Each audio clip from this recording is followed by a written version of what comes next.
Time is a finite resource. So we really appreciate you coming here to watch, to listen to the Market Mindset podcast. My name is Matt Laird, and I'm your host. Thanks for joining us. I'm a firm believer that to whom much is given, much is required. And Blake Anthony Carter out of Austin, Texas, exemplifies this to the T. He's with Modus Realty in Austin, Texas, but he is also the co-founder of a 501(c) charity called ServeInspire. He's working with the less fortunate, we'd like to say residentially challenged individuals out there in our community. And he exemplifies, again, to whom much is given, much is required. So I hope you enjoy the podcast. Here's Blake Anthony Carter. Hey guys, welcome back to the Market Mindset podcast. Matt Laird here. Today, really just fortunate to have Blake Anthony Carter. He's with Modus Realty out of Austin, Texas. He's going to share a little bit with us about his business, what he does, and then also a little bit about ServeInspire, a 501(c) charity that works with challenged people in the homeless sector, and it's just a great organization. Blake, thanks for taking time out of your schedule. I know we have a little technical issue that's definitely on my end, not your fault at all, but welcome. How are you doing? Amazing, sir. Great to be here. Happy I love Wednesday. it. I love it. And just FYI, sir is my dad. Okay. Got it. I'm trying to say young as long as possible. Got it. So talk to me. What's going on there in Austin? Where are people moving from to come to your beautiful city? Oh man. I mean, all over. Where are you out of? I'm in Long Beach, California. Oh, that's amazing. Well, people are coming from Long Beach, California for sure to Austin. We have a lot of California transplants that are coming to Austin. We have a lot of clients that are coming like from out of the Bay Area, parts of LA, really all over. But you may be aware, but there's a huge tech boom in Austin right now. You got Tesla, Samsung, Meta, all these major companies, which has caused quite a bit of motion in the market. Right.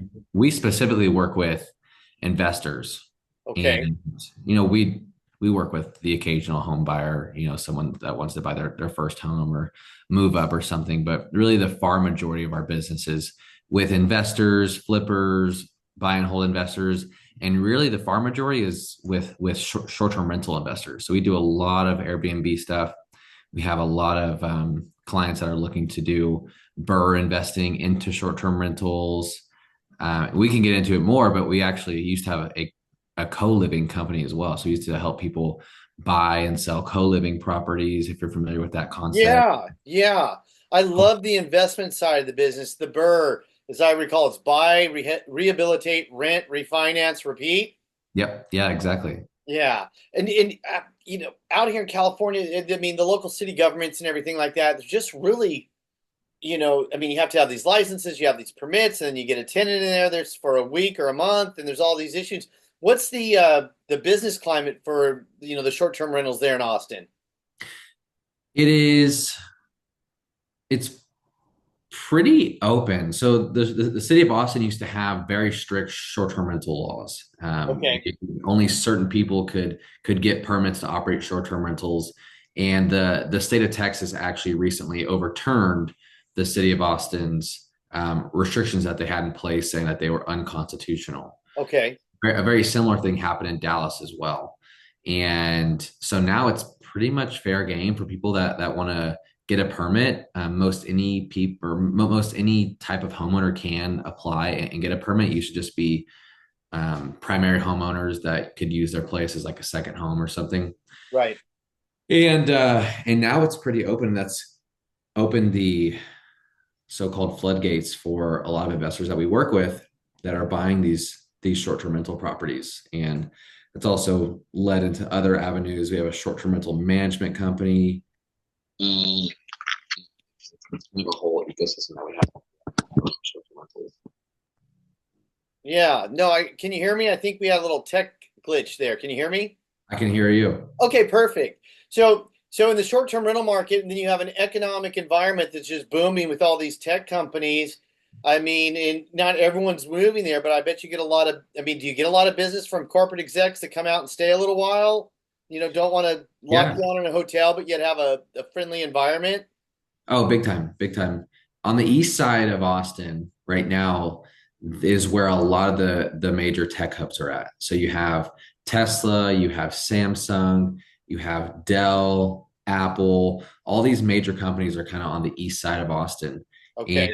there's so much need for these partners in these businesses, for the contractors in these businesses Oh, to get some type of housing, which kind of benefits us on both sides. One, we have a lot of buyers that are with these tech companies that are looking to purchase homes, but on the other side too, for our investors that are buying in the city of Austin, looking to do short-term rentals, corporate rentals, things like that, there's so much need.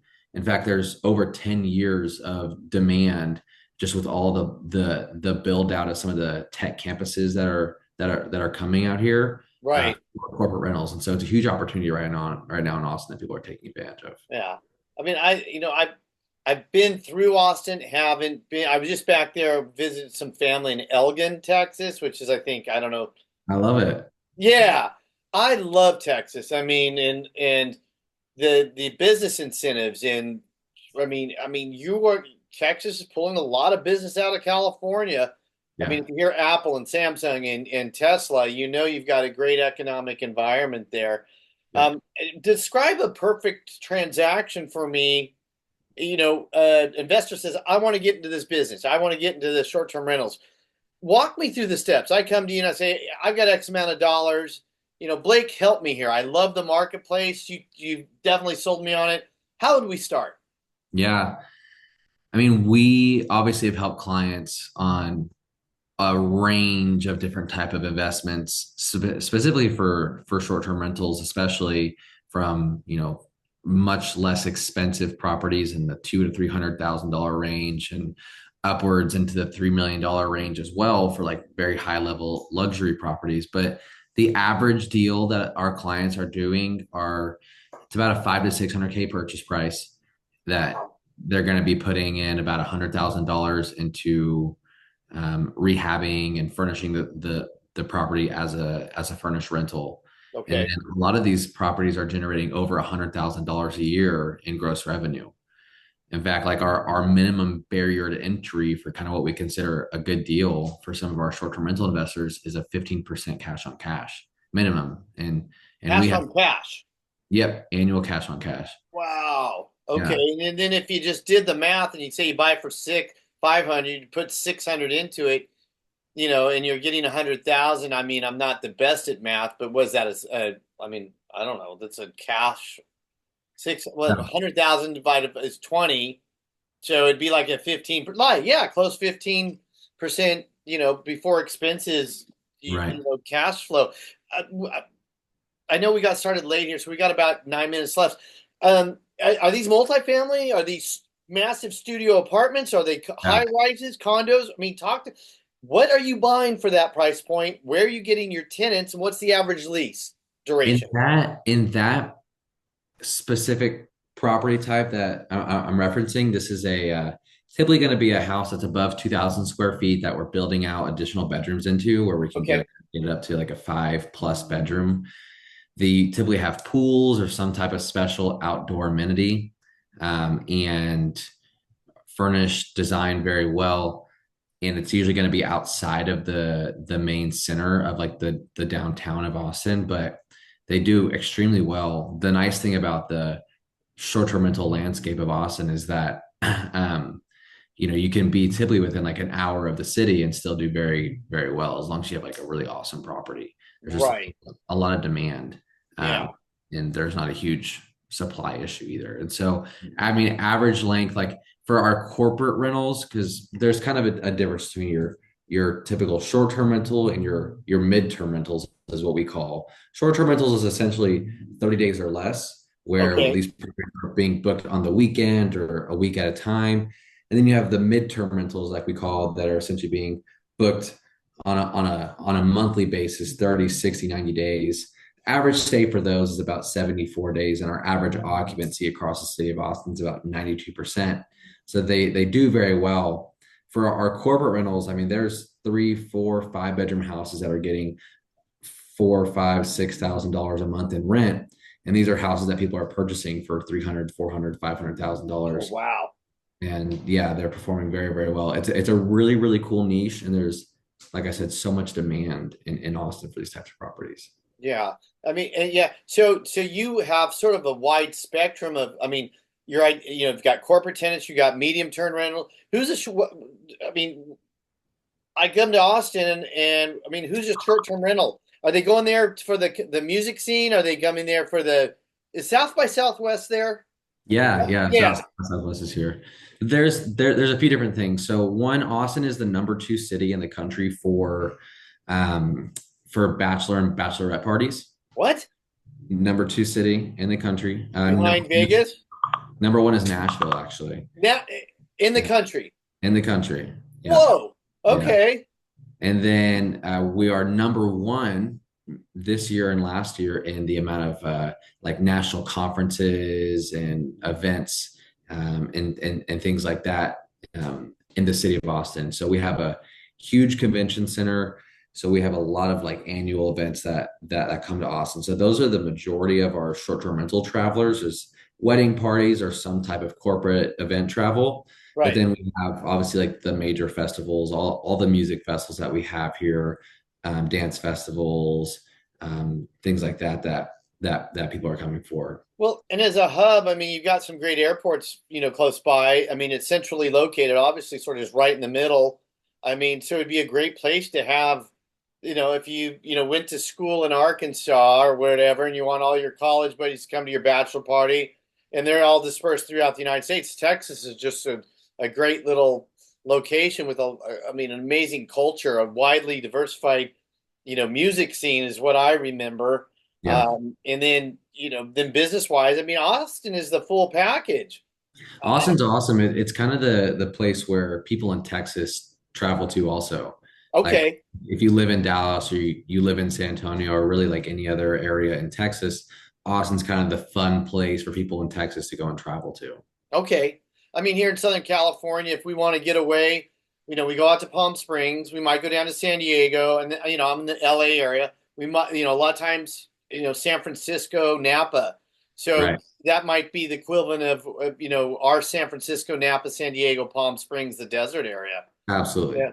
Okay, God, I got to ask you this. I mean, Buc-ee's, talk to me. Do you ever go to Buc-ee's? That's hilarious. Absolutely. We go to Bucky's. They're usually kind of in the more rural areas, but we have one like the closest one's about an hour away from me. But man, anytime we're on a road trip or we're gonna pass a Bucky's, you have to stop. I mean, it's for me, and I've done it a couple of times. I've got to sort of block off about 2 hours from their, the steak sandwiches or the barbecue sandwiches to the candy selection that's beyond anything. The salsa verde is great, and I all my, I get my kids and grandkids all the little Bucky patches, and I mean, if you haven't been to Bucky's, you got to get to Bucky's, and if you've been to Bucky's, you know what I'm talking about. True. It's Yeah. I love that you're also, to whom much is given, much is required, and you have a. Let's talk about ServeInspire and the 501(c) charity that you set up. Talk to me about how you're helping others. Yeah, ServeInspire is our 501(c)(3) nonprofit organization. It's actually something that we started several years ago, even before I was in real estate. And it started just from every Thanksgiving, we would go out and feed the homeless.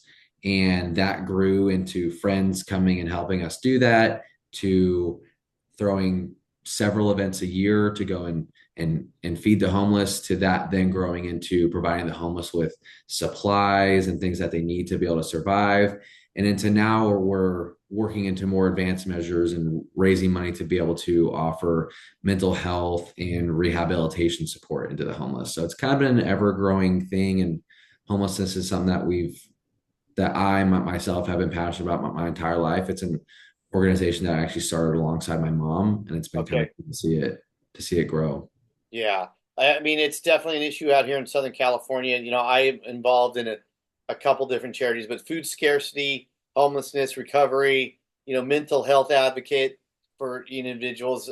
I mean, again, like I said, we're very fortunate to be in a position, you and I, in this amazing field we call real estate. If Yep. we can help out and give back, it's a benefit. And I tell people, when, and I, keep it under the breath, but if they say thank you, I said, no, believe me, you're helping me a lot more than I'm helping you. It's just, it's again, like I said, to whom much is given, much is required. And you just sound like well-rounded. I mean, you go to Buc-ee's, You go to Bucky. you had a charity event. I mean, you're very, very niche. I'm a firm believer in Pat Flynn's, there's riches and niches, and that the cap rate, the yield, the cash on cash returns that you're talking about are just phenomenal. If someone wants to learn more about what you do, wants to get in the short-term rental market, get involved in your charity, make donations, go to Buc-ee's with you to a 3-hour tour. How do we get a hold of you? Best place where I'm really the most active is my Instagram. It's Okay. Anthony.carter. Put out a lot of content there. Facebook as well, and LinkedIn. Just it's all my full name, Blake Anthony Carter. That's the best place to find me. So Blake Yeah. Anthony Carter on Instagram, on Yeah. LinkedIn, on Facebook. Find out more about it. And if someone wanted to get in the business, how would we open up a relationship with you? Does that start with a phone call? Find out investment objectives. What do you recommend? Yeah, absolutely. We do advising with agents across the country who are looking to help their clients purchase short-term rentals or help advise their clients on any type of short-term rental scenario. And so we do a lot of work with that. Our website for that is cribsconsulting.com. Okay, So spell there's that out. Cribs Consulting, CRIBS. It's right behind Okay. consulting. Cribsconsulting.com. So anyone out there interested in it? If they do business, can you take us to the Austin scene and show us everything around if I fly out there just for a fun weekend? Oh, absolutely. Okay, I'm counting on it. So you heard it here first, guys. Thank you, Blake. I mean, I just really appreciate you taking time. Thank you for the technical issues that obviously were on my end.